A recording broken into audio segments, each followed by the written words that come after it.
na Dr. Samia Suluhu Hassan wa CCM amepata kura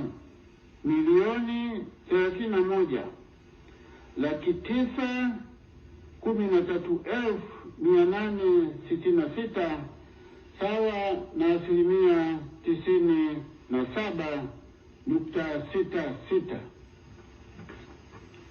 Hivyo, kwa kuzingatia masharti ya ibara ya 41 ibara ndogo ya 6 ya Katiba ya Jamhuri ya Muungano wa Tanzania ya mwaka 1977, ikisoma pamoja na kifungu cha 45 kidogo cha 9 na 10 cha sheria ya uchaguzi wa rais, wa bunge na madiwani, sheria namba 1 ya mwaka 2024 na kanuni ya 57 ndogo ya 4C ya kanuni za uchaguzi wa rais, wa bunge na madiwani za mwaka 2025, na mtangaza Dr. Samia Suluhu Hassan kwamba amechaguliwa kuwa rais wa Jamhuri ya Muungano wa Tanzania kupitia Chama cha Mapinduzi CCM.